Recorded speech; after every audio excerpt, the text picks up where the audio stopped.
Estado Nacional. Huelga en los puertos de la costa este de los Estados Unidos puso en riesgo exportaciones nacionales.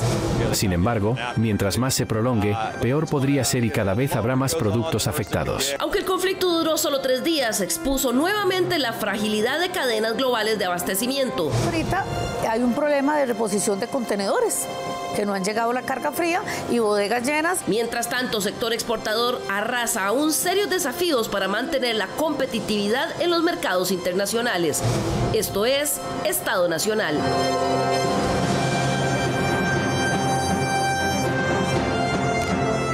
Muy buenos días, bienvenidos nuevamente a Estado Nacional. Muchas gracias por acompañarnos la mañana de los domingos. Un movimiento de huelga por parte de sindicatos de estibadores de puertos en la costa este de los Estados Unidos la semana pasada puso de nuevo en jaque por unos días al comercio internacional. Aunque el conflicto se resolvió el jueves, puso nuevamente en evidencia los riesgos que hay por disrupciones en las cadenas logísticas de abastecimiento del comercio internacional, que es vital para todo el mundo y en especial para economías pequeñas y abiertas como la nuestra. En Costa Rica se sintieron las secuelas, sobre todo en el sector exportador e importador. Para analizar el contexto de estos eventos externos, así como los desafíos internos de competitividad que tiene el país, invitamos el día de hoy a don Víctor Pérez, presidente de la Cámara de Exportadores de Costa Rica. Buenos días, don Víctor. Buenos días, Liliana. Buenos días a todos los televidentes, los panelistas. Muchas gracias por invitarnos. Nos acompaña también el día de hoy don Abel Chávez, presidente de la Cámara de Productores de Piña, uno de los principales productos también que va al mercado americano. Buenos días, don Abel, qué gusto tenerlo con nosotros de nuevo. Buenos días y la verdad un cordial saludo a todos los que siguen el programa Domingo a Domingo.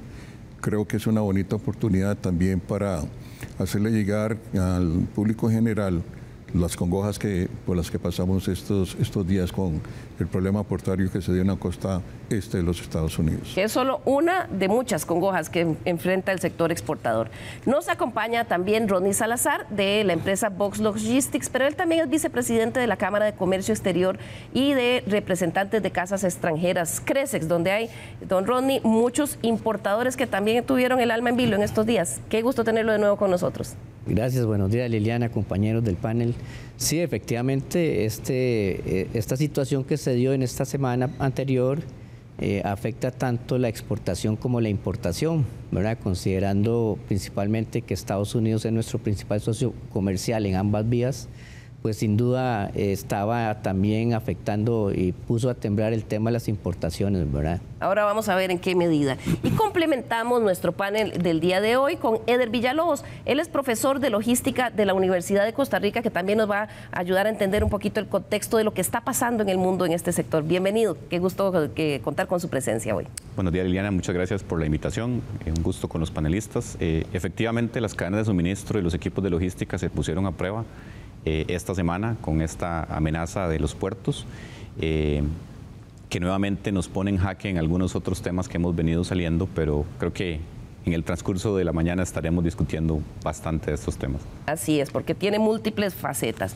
Pero bien, antes de iniciar con nuestro tema de hoy, procedemos con una aclaración que llegó, una solicitud de aclaración que llegó aquí a nuestra sala de redacción. En nuestro programa del pasado 22 de septiembre, el ministro de Seguridad, Mario Zamora, defendió el traslado de la Academia Nacional de Guardacostas de Quepos a la Rita de Guápiles, tras los cuestionamientos de la diputada Sofía Guillén y de otros críticos del sector de seguridad. Esto dijo el ministro aquí en el programa ese 22 de septiembre. Debo acreditar la mayor ignorancia técnica, primero porque se quita una Escuela Nacional de Guardacostas y se le traslada a una sede que es la Escuela Nacional de Policía en la Rita de Pocosí, cuando tenía más de 2 años de no dar cursos, que no tiene ni siquiera el pensum académico desarrollado de sus cursos. Su nivel de abandono era total y notorio, y justamente se le lleva y se le pone en manos de la Escuela Nacional de Policía para que teledirija y redirija el proceso de formación. Pero lo que más me extraña, lo que dice la diputada, es que trasladar un centro de capacitación de formación debilita la lucha antidrogas, cuando realmente más bien en Quepos lo que se colocó es una unidad de despliegue rápido que interviene en mar. Entonces puedo achacar absoluta ignorancia a la señora diputada que se hubiera preguntado antes, con mucho gusto le hubiéramos dicho que en el lugar donde estaba un centro académico que no hace acciones de policía, que no hace acciones de contención y no participa en materia de drogas, de lucha antidrogas, más bien es sustituida por una unidad de despliegue rápido que sí lo hace. Sobre esas afirmaciones del señor ministro, recibimos la siguiente solicitud de aclaración por parte del comandante Edson Rodríguez, quien es director de la Academia de Guardacostas, y vamos a ver ahí en pantalla. Él dice: lastimosamente el ministro de Seguridad Pública y el viceministro Manuel Jiménez Steller le mienten al pueblo en relación al tema del Servicio Nacional de Guardacostas. Continúa diciendo en su aclaración que nos solicitó a la redacción de Estado Nacional: del 2022 a abril del 2024 se realizaron 26 cursos y se capacitaron 428 personas, funcionarios de varias instituciones como Guardacostas, OIJ, Ministerio de Salud, IMAS y Fuerza Pública. Nos indica también en su aclaración: todos los cursos que se realizan en la Academia del Servicio Nacional de Guardacostas se le comunican mediante oficio de apertura y clausura a la Academia Nacional de Policía. Y concluye diciendo también: le recuerdo al señor ministro que los funcionarios de la Academia del Servicio Nacional de Guardacostas somos orgullosamente policías con uniforme y arma de reglamento que usan patrullas oficiales. Además, también le informó al ministro que el primer sumergible decomisado con casi 2 toneladas de droga en la historia de Costa Rica lo realizaron estudiantes de la Academia del Servicio Nacional de Guardacostas. Esta es la aclaración que nos solicitó el comandante Edson Rodríguez, director de la Academia Nacional de Guardacostas. Bien, volviendo a nuestro tema de hoy. A escasas semanas de las elecciones en los Estados Unidos, un movimiento de huelga por parte de estibadores de los puertos de la costa este de los Estados Unidos puso en jaque no solo la política interna, sino también al comercio internacional. El conflicto estalló el martes. Unos 45.000 trabajadores estadounidenses de los puertos en la costa este y del Golfo de México, incluidos los de Baltimore, Maryland, se declararon en huelga el martes, cuando a la medianoche se venció el plazo para un nuevo acuerdo laboral de salarios y automatización. Las negociaciones laborales se estancaron entre la Asociación Internacional de Estibadores y la Alianza Marítima de Estados Unidos, lo que llevó al cierre de hasta 36 puertos de la costa este y del Golfo de México. Creo que de inmediato se podría empezar a ver una escasez de productos como verduras, frutas y productos perecederos que deben entrar y salir rápidamente. Sin embargo, mientras más se prolongue, peor podría ser y cada vez habrá más productos afectados. Así que tengo la esperanza de que podamos resolverlo prontamente. Según los datos de la Asociación Nacional de Fabricantes de Estados Unidos, los puertos de la costa este y el Golfo de México manejan más del 68% de las exportaciones de contenedores del país y el 56% de sus importaciones de contenedores. Bien, ante toda la incertidumbre que esto generó, las partes llegaron a un acuerdo, al menos temporalmente, el jueves, como nos informa Sofía Pisani de La Voz de América. El sindicato, que representa 45.000 trabajadores en huelga en puertos del este de Estados Unidos y la costa del Golfo de México, alcanzó un acuerdo el jueves para suspender su paro de 3 días hasta el próximo 15 de enero con el fin de dar tiempo para negociar un contrato nuevo. El sindicato, la Asociación Internacional de Estibadores, reanudará sus labores de inmediato. El sindicato se declaró en huelga a primera hora del martes después de que su contrato expirara en medio de una disputa salarial y la automatización de labores en los 36 puertos que van de Maine a Texas. La huelga surgió en el momento de mayor actividad de la temporada de compras navideñas en los puertos, los cuales manejan aproximadamente la mitad de la carga de los buques que arriban y parte de Estados Unidos. Bien, pero aunque la huelga duró solo 3 días, las repercusiones se empezaron a sentir aquí en Costa Rica, sobre todo porque Estados Unidos es nuestro principal socio comercial. Estados Unidos es nuestro principal mercado de exportaciones. Por eso, cuando estalló la huelga de trabajadores portuarios en la costa este, esta semana, se encendieron todas las alarmas aquí. Los puertos de esa costa constituyen la puerta de ingreso del 53% del total de nuestras exportaciones a ese país. El año pasado Costa Rica exportó por esa vía mercancías por un valor total de 2.424 millones de dólares. Los principales puertos a donde llegan nuestros productos a ese país son Filadelfia con un 25%, seguido por el de Miami con un 23%. Wilmington, a donde va un 21% de la carga, y en menor escala, Jacksonville con un 9% y Houston con un 6%. Entre los principales productos que se transan por esos puertos están los dispositivos médicos, el banano, la piña y equipos de infusión médica, así como otros productos frescos. Y aunque el movimiento de huelga duró solo 3 días, varios exportadores nacionales sintieron el llamado de alerta ante una posible disrupción en la cadena logística que podría causar muchos dolores de cabeza. Nosotros producimos y exportamos productos agrícolas, principalmente yuca, chayote, calabaza, jengibre, ñampí, etcétera, entre otros productos, y también estos mismos productos los enviamos congelados. Las afectaciones han sido bastantes, pero principalmente la distorsión que se nos hizo en nuestras áreas de producción, el cual ya están debidamente planificadas principalmente. Nos venían anunciando, uno escuchaba que venía la huelga y finalmente llegó. Bueno, hace un mes nosotros empezamos a conversar ya con los clientes localizados en los puertos que iban a ser afectados y entonces se tomaron ciertas precauciones. Por ejemplo, tuvimos que trabajar un domingo. Se trabajó el domingo hace como 15 días para poder empezar a listar cargas y poder ir adelantando. También sí se dieron cancelación de pedidos, principalmente por temor. Había un temor de que era producto perecedero, agrícola, que quedaba botado. Aunque el jueves los 45,000 trabajadores levantaron el movimiento de protesta en los 36 puertos estadounidenses al llegar a un acuerdo provisional con la Alianza Marítima, lo cierto es que algunos exportadores tuvieron que enfrentar desafíos logísticos debido a los 3 días de huelga y también habrán repercusiones al menos en las próximas 3 semanas. Hoy, aunque ya, gracias a Dios, la huelga ya se levantó, consideramos que esto va a tener repercusiones por lo menos 2 o 3 semanas más, porque ahorita hay un problema de reposición de contenedores, que no han llegado la carga fría y bodegas llenas, y de verdad ha sido semanas bien tensas, semanas con mucho miedo, porque esto podría tener una gran repercusión, por supuesto, en Estados Unidos y en Costa Rica, principalmente las zonas rurales de nuestro país, donde sacamos mucho el producto agrícola. Estos retos logísticos externos que ponen en peligro las cadenas de abastecimiento se unen a desafíos de competitividad internos que aún arrastra el sector exportador nacional. Bien, vamos a empezar primero por qué fue lo que sucedió, cómo se da una huelga de estibadores en Estados Unidos, y voy a empezar con Eder Villalobos, quien es profesor de logística en la Universidad de Costa Rica, porque leía, Eder, que hace 47 años no se daba una huelga de este tipo, y aunque fue solo 3 días, realmente puso a temblar a todo el comercio internacional. Sí, correcto.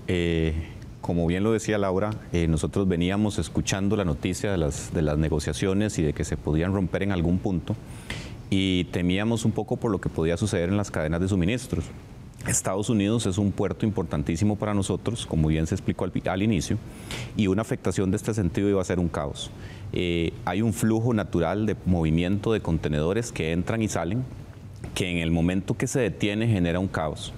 Y genera este efecto que vamos a ir viendo también dentro de 1 o 2 semanas, conforme vayan retomando a la normalidad el proceso. Las negociaciones estuvieron en un punto muerto durante mucho tiempo. El sindicato estaba pidiendo temas de aumentos de salarios. Un 70%, nada menos, ¿verdad? Estaban pidiendo. Y un punto importante que abre el portillo a discutir otros temas es la automatización en los puertos, que es una realidad que se ha venido dando en otras latitudes, que definitivamente genera mayor competitividad y aumenta la eficiencia en otros puertos, pero que por otro lado pone en riesgo el tema de los puestos laborales, en el caso de Estados Unidos de alrededor de 45,000 empleados, que es lo que representa el sindicato. Nuevamente, ¿verdad? Tuvimos que repensar y buscar estrategias a nivel de cadena de suministro para poder hacer frente a esta situación, que logró resolverse en un tiempo muchísimo menor de lo que se te esperaba, pero que sí veremos las consecuencias en las próximas semanas debido a este flujo que se vio interrumpido. Claro, don Víctor Pérez es representante de los exportadores, uno de los sectores que más afectados se iban a ver. Se podrían haber visto si este conflicto se tardaba aún más. Sí, se generó una alerta, don Víctor, entre los sectores, y claro, esto también hay quienes dicen que duró tan poquito porque estamos a muy pocas semanas de las elecciones en Estados Unidos y había mucha presión. Claro, Liliana, efectivamente hay una afectación importante para el sector exportador en todas las industrias, principalmente la agricultura, además, que se ha visto afectada los últimos 2 años por temas adicionales de tipo cambio en el país, pero también dispositivos médicos y otras industrias. Aquí hay, por supuesto, varias aristas. Una, la política, que bien efectivamente comentas, donde el presidente de Estados Unidos apoya la situación de la huelga, y eso permite que haya un permedio y una facilitación de la negociación. Hay una afectación económica que la sufrimos todos, y una afectación también de las cadenas de suministro globales, de hasta cuándo vamos a llegar con estos temas, porque no solo es en Estados Unidos, Canal de Suez, Canal de Panamá, etcétera. Claro. Ronnie, en el sector importador también había una enorme preocupación. ¿Por qué era tan, digamos, la amenaza tan grande? Bueno, ahí yo estoy viendo que en el anunciado dice amenaza logística. La logística es muy sensible a nivel mundial y depende de muchos eslabones, y cuando uno de estos se rompe, pues todo el resto de la cadena logística falla, ¿verdad? Y como lo comentaba Eder, para que eso vuelva a retornar a su normalidad, pues después toma cierto tiempo para que eso suceda. Y sí había una preocupación muy grande, al igual que en el sector exportador, porque Costa Rica es un país 100% importador. Nosotros, si no importamos los productos terminados, importamos las materias primas para producir, ¿verdad? Entonces, y la mayor parte de nuestras importaciones vienen de Estados Unidos. Y la mayor parte de esas importaciones de Estados Unidos salen por la costa este, ¿verdad? Entonces, claro que la afectación y la preocupación es al mismo nivel que en el sector exportador, principalmente por esas razones, ¿verdad? Claro, me decía usted que se veían afectados muchos productos que entran por caldera. Tal vez si nos explica un poco por qué era y cuáles eran los más sensibles en importación. Bueno, recordemos que inclusive por la costa podemos pensar que prácticamente el 60% de las importaciones del país proceden de Estados Unidos, ¿verdad? Y salen de la costa este de los Estados Unidos. Y ahí podemos incluir todo lo que son granos, que vienen de la costa este y del Golfo de México. Entonces, aunque eso llegue a Caldera, pues está saliendo de la costa este, y eso no directamente iba a afectar a los puertos, porque son puertos privados que estaban trabajando, pero sí podría en el corto plazo mediano afectar la utilidad de los barcos, la disponibilidad de los barcos vacíos para traer los granos. Y luego sumémosle todos los demás productos que se importan de Estados Unidos, ¿verdad? Que son cientos de miles de productos diariamente, ¿verdad? Claro. Veíamos en la nota una agroexportadora que nos hablaba de las congojas que han sufrido, sobre todo porque son productos perecederos. Don Abel Chávez es presidente de la Cámara de Productores de Piña, uno de los productos que, de mayor volumen hacia los Estados Unidos. ¿Cómo vivieron ustedes esta amenaza? Y es cierto que escuchaban que ya venía y se estaban tratando de preparar. Sí, nosotros lo que comenzamos fue a elaborar propiamente a nivel del equipo de Junta Directiva en Canapep. Era más que todo, empezamos a hacer una evaluación cómo estaban las plantas de empaque y cómo estaban los programas de cosecha que propiamente se iban a destinar al mercado de los Estados Unidos. Hay que ver que es una nación que ellos reciben más o menos el 52% de la producción nuestra. Pero hay que ver que aquí la zona que más afecta, en este caso a la piña, la costa este de los Estados Unidos, principalmente por las facilidades de llegadas que tienen y la cantidad de navieras que tocan esos puertos. Sí fue muy preocupante y creo que en las empresas empezaron a elaborar un plan de contingencia en el sentido de ver cómo planificaban mejor lo que era la cosecha y el empaque. Y en el empaque, como lo decía Ronnie ahora, sí había una preocupación muy grande, porque nosotros no somos, aquí somos prácticamente consumidores de productos importados, y en este caso, para nosotros el material de empaque era sumamente un riesgo muy alto que se estaba jugando, porque venía... Claro, si eso no les llega, no lo podían... Sí, por más fruta que tuviéramos, por más control que tuviéramos en las plantas de empaque y manejando tanto el preenfriado como la llegada de contenedores que en ese momento estaban en los patios de las navieras, desde ese punto de vista decían, bueno, esto va a paliar un poquito el problema, pero ¿qué hacemos si se agotan en las fábricas el suministro del cartón y inclusive aquí también ya estamos consumiendo tarimas que son importadas. Entonces, el problema, llegado el momento, podría hacerse mucho más grande. Sí estuvimos muy cerca, tanto de las empresas de transporte, de la naviera también, de Navex, porque en eso sí nos interesaba, porque hay que ver que la mayor parte de los barcos no vienen directamente a Costa Rica a recoger los productos, sino más que todo nosotros estamos en el camino, en tránsito, cuando ellos prácticamente vienen subiendo de Sudamérica. Entonces, eso era también muy peligroso porque por costos también de estadías aquí en Bahía, el capitán de una nave podía tomar la decisión de decir, vea, no sabemos el atraso que va a haber, mejor sigamos recto para no exponer ya la carga que teníamos. Pero sí, creo que fue un momento sensible.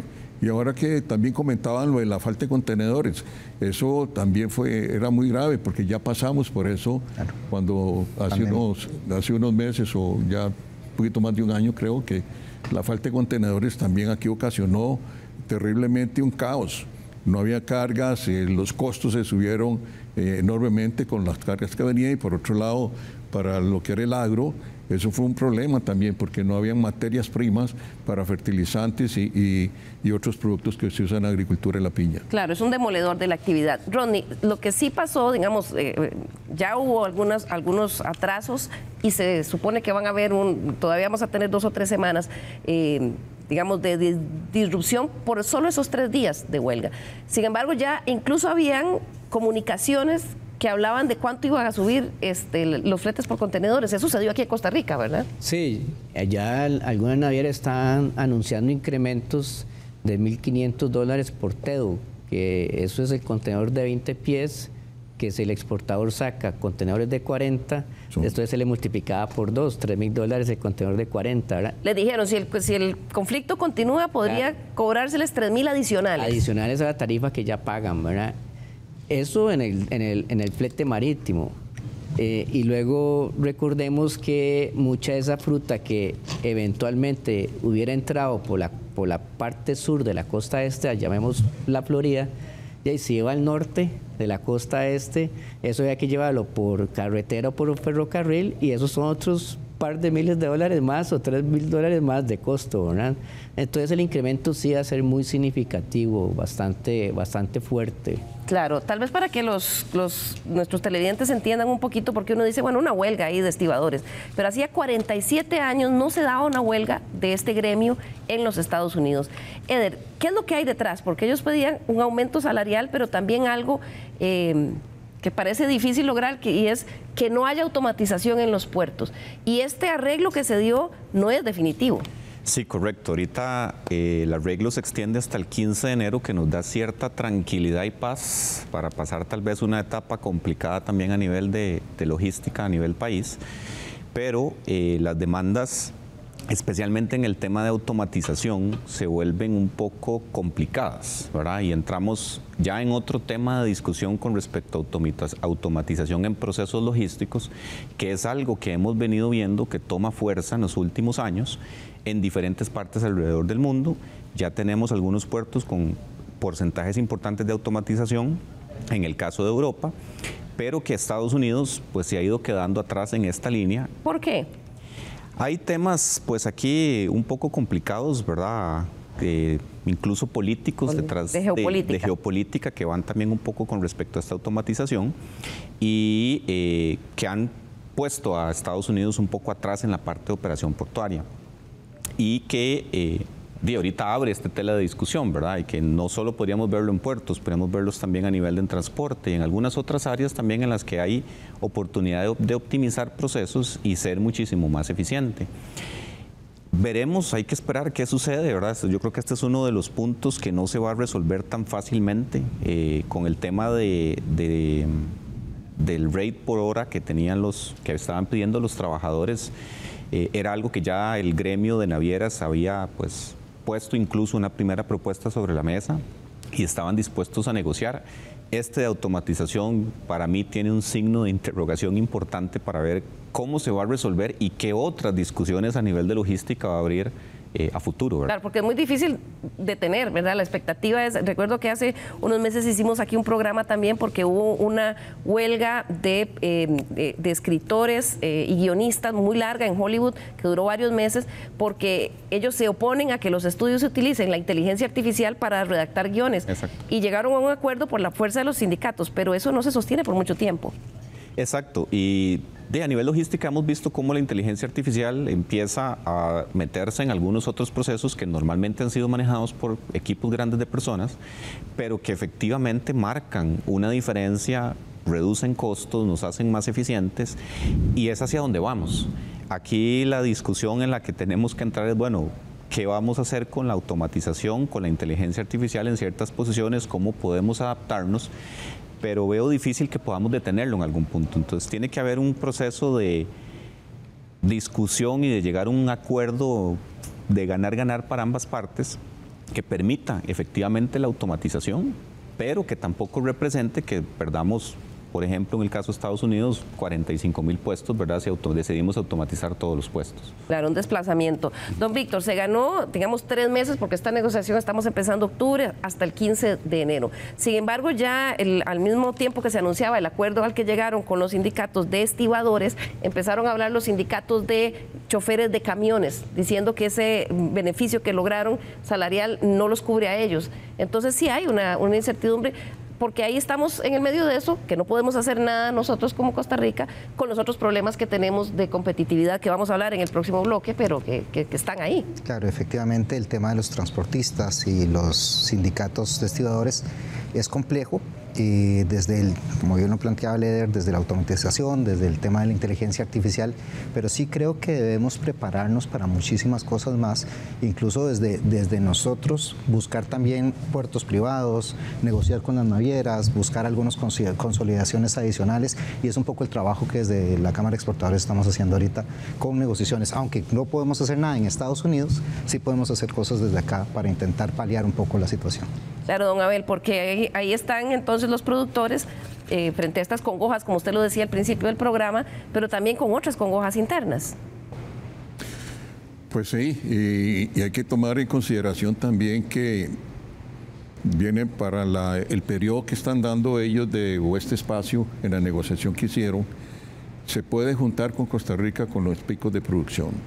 Eso es una situación que hay que considerarla, y yo creo que ahí debemos de empezar a trabajar desde ahora, porque ya para esas épocas posiblemente también va a venir otras frutas de temporada que son cosechas, el caso de los melones, las sandías, el mango, y yo creo que eso va a sumar todavía a ese periodo de negociación que se va a dar. Sí. Creo importante también, y ojalá que las autoridades del país en ese sentido también logren ver hasta dónde informarse, porque estamos conociendo de esa presión salarial que ellos están pidiendo, pero no sabemos realmente en el cartel de peticiones qué otros aspectos hay y que puedan tener en determinado momento una relevancia, porque decir, bueno, este es el punto álgido, pero después de siguen estos otros puntos, y si no conocemos realmente esa parte, yo creo que eso nos va a permitir a nosotros también planificar un poquito el trabajo.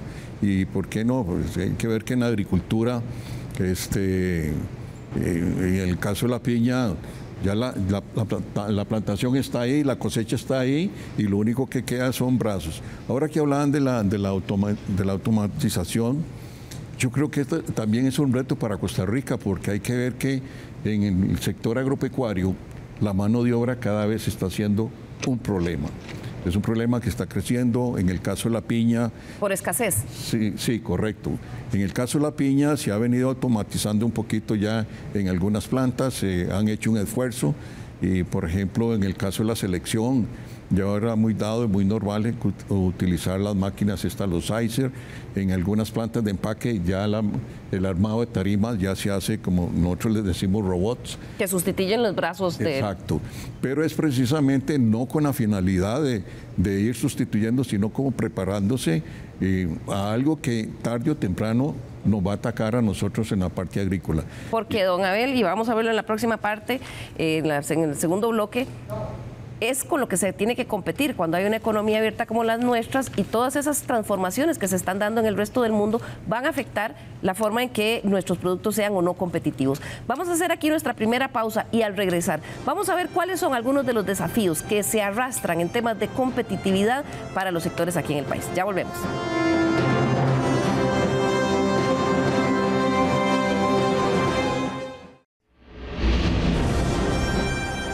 Recuerde nuestro correo l.carranza@teletica.com. Nos interesa mucho conocer sus críticas, observaciones y sugerencias de temas para tratar aquí en la Mesa de Estado Nacional. Además, usted puede contactarnos a través de nuestro WhatsApp 6424-1777. Ahí tiene el código QR también si quiere descargarlo y complementar con sus comentarios y observaciones lo que nos comparten aquí los panelistas. Bien, muchas gracias por continuar con nosotros hoy que estamos analizando cómo una huelga de solo 3 días en los puertos de la costa este de los Estados Unidos nos pone a reflexionar sobre temas de competitividad, sobre todo cuando nuestra economía se basa sobre todo en la exportación. Eder, hablábamos ahora de, bueno, estas cosas, estas amenazas que pasan una huelga en los Estados Unidos, pues es algo que no se puede tomar ninguna contingencia a las empresas nacionales y las internacionales que trabajan aquí en el país. Pero ¿cómo cuando esto pasa? El grado de competitividad que tenemos se mina aún más. Sí, efectivamente, nosotros venimos arrastrando problemas de competitividad desde hace muchísimos años en temas principalmente de infraestructura, a nivel portuario, a nivel de carreteras, a nivel de aeropuertos, que hacen que nuestros productos sean más caros. Hay otros factores, como bien los han mencionado los otros panelistas, con respecto a tipo de cambio y otros factores políticos que nos dejan un poco atrás y que con las soluciones que tenemos a corto plazo en algunos de los temas que nos duelen, no es todavía la solución definitiva, sino que es le estamos poniendo una curita a algunos de los temas. Hemos venido sufriendo mucho con el tema de Caldera, que ya pues hay una pequeña luz, pero todavía se necesita un poco más. Las inversiones que hicieron a nivel de Puerto de Caribe también nos dieron un respiro, pero no es todavía el punto de los que necesitamos. Creo que sí, como país tenemos que pensar mucho a nivel de corto y mediano plazo, atacar los puntos principales para poder justamente competir en los mercados globales con una estrategia como país, como tal. Pero desde esta perspectiva todavía vemos que no hay un norte hacia donde vamos todos en puntos claros hacia esa mejora. Rodney, en temas de infraestructura, ¿cuánto queda por hacer y cuánto, digamos, se agrava todavía más lo que nos pasa cuando pasan estas disrupciones de las cadenas logísticas de abastecimiento? Claro, globales? El tema de infraestructura es clave para la competitividad del país, ¿verdad? Es clave para la competitividad del país porque sin una infraestructura eficiente todo se encarece, ¿verdad? Tanto la exportación como la importación. Vuelvo a repetir, el exportador necesita insumos importados, ¿verdad?, para ser competitivo. Entonces, en la medida en que no tengamos una infraestructura adecuada para atender nuestras importaciones también, pues la exportación, vamos a mercados globales en desventaja, ¿verdad? Y a eso le sumamos tiempos de tránsito, le sumamos capacidades de cargas, etcétera. Entonces, nos hace un país menos competitivo, ¿verdad? Entonces, definitivamente las carreteras, cómo llevamos nuestros contenedores a los puertos, cómo los traemos, cuánto nos cuesta eso, ¿verdad? Los fletes internos aquí en el país también cada vez suben más y eso tiene que al final asumirlo el importador y el exportador, ¿verdad? Y todo eso al final va al costo del producto. Y los fletes aumentan, todo eso incide en los impuestos, en los aranceles, en fin, es una cadena que se suma y que resta competitividad al país. La tramitología es otro arista, ¿verdad?, en la competitividad que nos afecta bastante y todavía se ha hecho bastante, creo, en temas de tramitología, hay que reconocerlo, pero todavía faltan muchas cosas por hacer y como lo mencionaba Eder, de Caldera. Sí, se han hecho esfuerzos muy grandes. Actualmente El presidente del INCOP se ha esforzado bastante por cumplir y acortar los tiempos de la licitación, de la modernización del nuevo puerto. Pero mientras tanto sigue funcionando así como está. Pero esa no es la solución que necesitamos inmediata, ¿verdad? El puerto necesita ya soluciones que le llamamos paliativas y prepaliativas ahora, porque ya el puerto trabaja a veces con capacidades superiores al 100%, ¿verdad? Ya está colapsado, ya está superado. Entonces, es un puerto muy caro, ¿verdad? Encarece. El puerto en sí no es el caro, ¿verdad? Lo que cuesta traer por ahí, sacar por ahí, es lo que encarece los servicios, ¿verdad? Los tiempos de mover los contenedores, cada vez las navieras también se ven en menos capacidad de mover los contenedores de los puertos, de las terminales a los destinos finales, y todo esto encarece el producto, ¿verdad? Y claro, si son materias primas que se van a usar para exportación, pues obviamente las van a encarecer, ¿verdad? Don Víctor, hay otro factor que también está, un factor país que también está en contra de la competitividad y que ha ido aumentando. El tema de la inseguridad y el narcotráfico. ¿Cómo impacta o si tiene algún peso en la competitividad del país? Claro, el tema de seguridad es importantísimo por la imagen país, por lo que representa para nuestros clientes en el exterior. Pensar en unos productos que puedan estar siendo contaminados a la hora de llegar, eso genera mucha sensibilidad para que nuestros productores tengan que seguir trabajando en ello. Si bien es cierto, hemos trabajado fuerte como país en el tema de los escáneres y esperamos que se sigan implementando, también es cierto que hay que trabajar un esquema operativo que sea funcional, porque si Caldera hoy está colapsado al más del 100%, le ponemos escáneres y nos pasa lo mismo que nos pasó en APM Terminals, cuando pasamos de 2 horas a casi 8 horas de esperas por las entregas, pues imagínense lo que puede pasar en Caldera. Entonces, definitivamente el tema de seguridad, escáneres y demás es importantísimo. Luego está el tema de seguridad ciudadana, pero también el tema de tramitología como registros sanitarios, el tema de las carreteras. Ahorita vamos a terminar la ruta 32, teníamos un proyecto para utilizar pasos a desnivel y resulta que los cambiamos ahora a rotondas. Y las rotondas, imagínense que por ahí pasan 1000 contenedores diarios. Diarios, 1000 contenedores diarios por la ruta 32, cada uno a 70 kilómetros por hora. Cuando llegan a una rotonda tienen que desacelerar a 20 o 30 kilómetros por hora.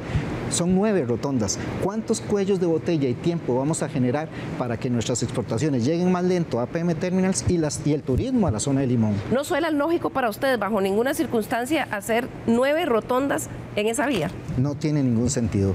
Como mínimo, entendemos las premuras y las prioridades y demás. Las fiscales. Exacto. Como mínimo esperábamos al menos 3 puentes a desnivel que permitan dar un poquito más de desahogo a la ruta 30. O sea, poner esas 9 rotondas ahí va a tener un impacto en la competitividad del sector exportador. Efectivamente, los costos van a aumentar, la complejidad para conseguir transportistas o conseguir contenedores que hoy hacen falta, pues va a seguir aumentando. Claro, y en el sector agroexportador, don Abel, el tema de inseguridad y narcotráfico, ya ahorita vamos a hablar de los económicos, pero de inseguridad y narcotráfico, ¿cómo les está afectando la competitividad? No, enormemente. Hay que ver que inclusive, bueno, y recientemente las autoridades también se ocuparon de eso. Eso fue un buen mensaje para, yo diría que para el mundo consumidor, principalmente productos frescos que salen de Costa Rica semana a semana. Porque en el caso de la piña y se volvió prácticamente un volumen atractivo para este tipo de operaciones, porque hay que ver que de piña salen en promedio semanalmente 2.200, 2.300 contenedores de piña. ¿Por semana? Por semana. Y eso facilita, digamos, que se den este tipo de operaciones. Sí, operaciones, dice usted, cuando meten cocaína en los cargamentos de piña fresca. Congelada, perdón. Correcto, y la parte, inclusive antes nos preocupaba solamente la fruta fresca, pero ya nos hemos dado cuenta que también lo hacen con sus productos de la piña, si va congelada o va jugos y concentrados, etcétera. Sí, hasta sirope nos dimos cuenta que... Sí, bueno. No, y es verdad, y es una lástima porque, a ver, si nosotros vemos los datos de FAO, hay 85 países productores de piña a nivel mundial. O sea que mundialmente se le está dando una oferta a los consumidores de cerca de 30 millones de toneladas. Y lo importante aquí es que Costa Rica es el número 1. de esos 85. De todo el mundo, es el principal productor de todo el mundo. Un país pequeño, un país como... ¿Y qué es lo que ha mostrado? Eficiencia en la parte productiva. Y ahora, como lo estaba mencionando aquí también, bueno, también Ronnie y don Víctor también lo han dicho. Nosotros estamos con una serie de retos. Y ahora esta situación que se presentó ahora con los puertos de los Estados Unidos en la costa este, yo pienso que es un ingrediente más que se agrega a las congojas con que el sector productivo del país enfrenta día a día esos retos. ¿Por qué? Porque hay que ver que ya llevamos, bueno, ya lo mencionaron, 2 años con una política cambiaria donde el tipo de cambio ha sido fatal para todo lo que son las exportaciones. Qué bueno que usted lo menciona, porque también nos lo mencionó, y ahora vamos a ampliar sobre eso, el tema del tipo de cambio, la agroexportadora, que nos comentaba al principio Laura Bonilla, que además fue exministra de Agricultura, sobre el tema de tipo de cambio. Veamos. Hemos perdido casi un 30% de competitividad. Esta semana ha estado bastante bajo en ventanilla y definitivamente esto ha encarecido el país. Nosotros, yo logro para hacer un llamado al Banco Central, a la Junta Directiva, de que ocupamos ser más competitivos. Hemos sido líderes y queremos seguir siendo líderes y generando trabajo. Y yo creo que lo más importante aquí, lo que yo he sentido es que hay una desconexión con el sector productivo. Y recordemos que el sector productivo somos grandes generadores de trabajo. Yo creo que hay entre el Poder Ejecutivo también está esa separación y pues sería importante tener esas cercanías de nuevo. Don Abel, y es que el tema del tipo de cambio es un tema que tienen ustedes en la mesa desde hace meses, pero ¿se avanza en algo con eso? ¿Los han escuchado? Yo creo que todo, o sea, el sector productivo unido, las cámaras, todos hemos hecho un esfuerzo muy grande para buscar una reacción y directamente de la Junta Directiva del Banco Central. A ver, cuando hemos escuchado inclusive algunos directores que forman parte de esa Junta Directiva, siempre nos han hablado de la inflación, nos han hablado de la metodología para determinar el precio de la moneda, pero cuando nosotros nunca hemos tenido la oportunidad de haber escuchado de ellos un planteamiento que nos diga, vean, necesitamos el concurso de ustedes para ver cómo mejoramos los programas de producción, la generación de empleo y esto. Nunca hemos escuchado en eso. Siempre nos han dicho de que no, que tenemos que dejar hasta de abogar por mejorar los tipos de cambio. Nosotros de muchas formas se les ha manifestado. Nosotros no vivimos, la producción no vive de un tipo de cambio, sí, pero sí es un elemento, ¿por qué? De competitividad a la hora de asumir los costos.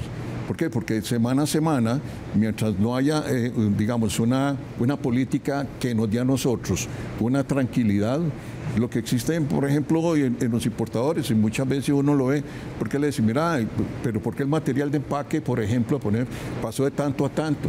¿Por qué? Porque hay una incertidumbre en el tipo cambio. O sea, ellos no quieren asumir, digamos, llevarse ese susto, el riesgo, que la noche a la mañana, por una decisión en la Junta Directiva del Banco Central, eso se dio. Por ejemplo, yo digo, bueno, ¿por qué no hace para el sector productivo también una diferenciación en las tasas? En las tasas para los proyectos. ¿Por qué vivienda, digamos que cito como caso de vivienda, en vivienda sí hay está separada. Tasas de interés preferenciales, dice usted. Claro, pero digamos, ¿qué diferencia hay con el agro? Si somos el sector productivo, somos los que generamos los impuestos, somos los que pagamos la seguridad social de este país. Y los que generan empleo. Bueno. Don Víctor, en el caso del sector exportador también, y ya digamos, no solo agroexportador, sino exportador en general, ¿este sigue siendo un lastre? Sigue siendo una complicación. Una empresa pequeña que factura unos $10.000 aproximadamente pierde en competitividad 1.600.000 colones, lo que significa 4 salarios bases, 4 empleos que pueden perderse. Pero una empresa mediana de $500.000 de exportación llega hasta 150 salarios bases, o sea, 150 empleos que están en riesgo. Y además de esto, la tasa política monetaria baja, pero resulta que las tasas activas siguen altas. Entonces, hemos hecho un llamado también a la banca para que nos pongamos en una línea de apoyo a la producción, porque si la producción aumenta, nos va bien a todos. Claro, Ronnie, en temas de logística, sin duda también este tema del tipo de cambio, que hay quienes dicen que si es realista o no, es también un factor de disrupción. Bueno, para las empresas que exportamos servicios en el sector logístico, claro que también nos ha afectado considerablemente, ¿verdad? Porque nuestras cuentas por cobrar al igual están en el exterior, y aquí al asumir los costos administrativos locales, pues ahí perdemos ese diferencial cambiario que es fuerte. Entonces sí, también las empresas de servicios que exportamos nos afecta considerablemente, claro que sí. Eder, cuando se vienen estas crisis también y se arrastran, digamos, problemas cambiarios, se convierte también en un detonante. Sí, claro, porque como bien lo mencionan anteriormente, muchas de las facturas que se reciben a nivel de flete y de costos logísticos están en dólares, ¿verdad? Nosotros generamos los ingresos en colones para lo que son empresas nacionales y hay un diferencial cambiario importante. Si a esto empezamos a ver aumentos de tarifas a nivel internacional, presiones en mercados, aumentos de costos, aumentos en diferentes aspectos de la cadena, al final lo que estamos viendo es una factura grandísima que golpea fuertemente al sector. Entonces sí, es un dolor de cabeza y es un tema que hay que estarlo monitoreando de forma constante para buscar algunas alternativas de mitigarlo en diferentes aspectos y en diferentes aristas. Claro, don Abel, ¿ya han agotado usted todos los llamados, digamos, a construir desde este punto de vista, o les queda algo más por decirle a las autoridades del Banco Central en este tema del tipo de cambio? A ver, yo creo que... Porque el presidente del Banco Central ha insistido también mucho en que lo que se ha dado es un ingreso grande de divisas por la inversión extranjera directa y las exportaciones. Es curioso y qué bueno, porque yo creo que para la situación que se está presentando, nosotros ahí creo que todo el sector productivo ha sido muy consciente. Por ejemplo, cuando apareció aquella columna de otros, nos llamó poderosamente la atención la concentración que había en esa columna. Se hicieron las gestiones, el Banco Central hizo un planteamiento para a partir del 1 de abril de este año. Otro se refiere, don Abel, en los rubros que tiene el Banco Central de ingreso de divisas, ¿verdad? Estaban, sí, porque antes decían Ronnie tanto, don Víctor tanto, Liliana tanto, don Eber tanto, y lo que no pudieron ubicarlo, otros. Bien. Gran cajón de otros. Exacto. Entonces, ellos a raíz de las gestiones que se hicieron en el sector productivo, básicamente, y con los análisis y los planteamientos que se hicieron, toparon y se dieron cuenta que realmente había, pues eso se prestaba para un descontrol en el ingreso de divisas. Nos decían, por ejemplo, que eso era producto de las exportaciones. Bueno, pero ahí estábamos recibiendo los datos de Procomer y no era ahí. Nos decían que era turismo y turismo por otro lado, poniendo el grito en el cielo también. Y uno, que es lo único que vea, bueno, puede ser inversión extranjera. Pero ahí estaba el renglón de inversión extranjera. Cuando ellos cambiaron eso al sistema de hacerlo ya para tener un mejor, sino por sector. Como de actividad económica, sí, del sector. Por actividad económica. Entonces decía, pues, el sector agrícola. Yo podía llegar al banco y decir, mire, yo aquí traigo $10,000, soy del sector agrícola. Voy a llegar el don Víctor y decía, yo necesito para el sector agrícola, necesito que me venda $10,000. Entonces, inclusive eso se hizo planteamiento también al Banco Central, que eso permitía prácticamente no tener un control de eso.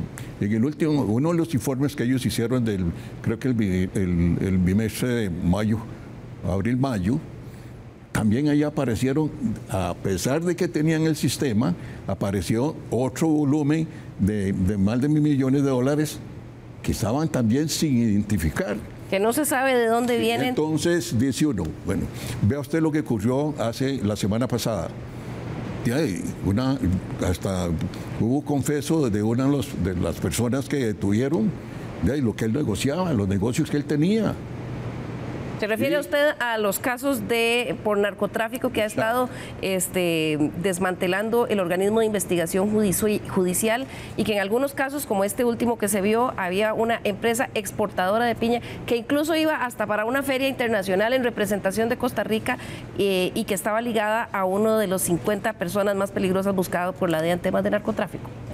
Pues sí, eso fue lo que determinaron, inclusive llamó mucho la atención. Y sin embargo, esos serán ya el estrado judicial los que determinen si efectivamente se estaba dando. Pero ya hubo una voz de alerta. Nosotros lo que hicimos fue apoyar lo que las autoridades estaban haciendo en ese sentido, porque no solo en piña se ha dado, yo lo manifesté, también bananos, raíces y tubérculos, e inclusive la venta de chatarra se han utilizado para eso.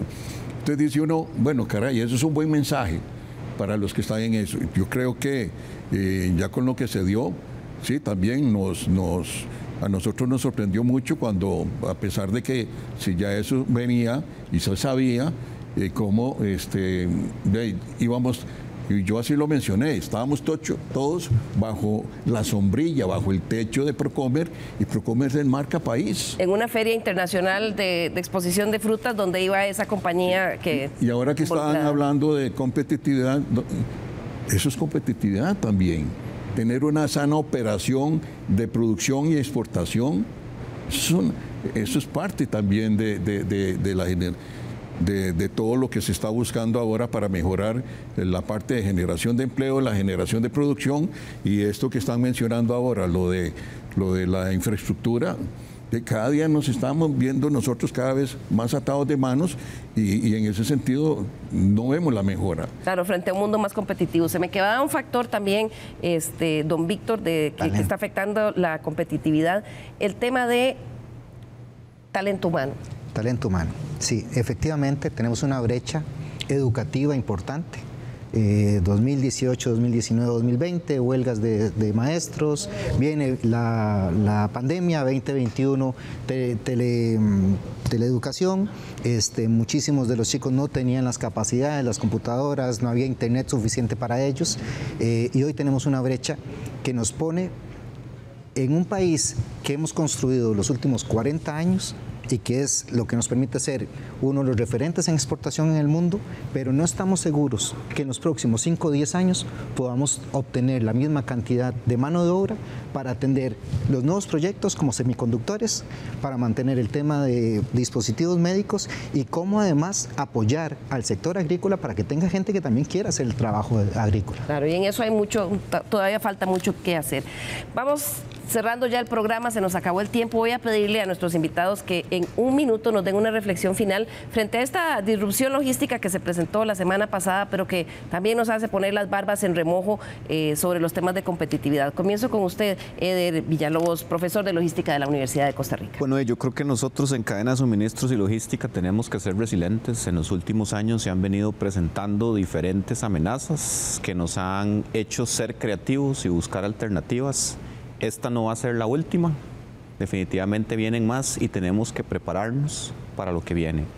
Tenemos que trabajar como país en algunas oportunidades también a nivel de competitividad para poder continuar con este país que, como bien decían, se ha venido desarrollando y nos tiene el día de hoy posicionados con clústeres importantes a nivel médico, a nivel agropecuario, semiconductores, pero que sí requieren que continuemos invirtiendo y trabajando en los puntos importantes para que el sector mantenga su competitividad y sigamos haciendo frente a esto. Las amenazas van a estar ahí, tenemos que aprender a sortearlas a como vayan apareciendo en algunos casos.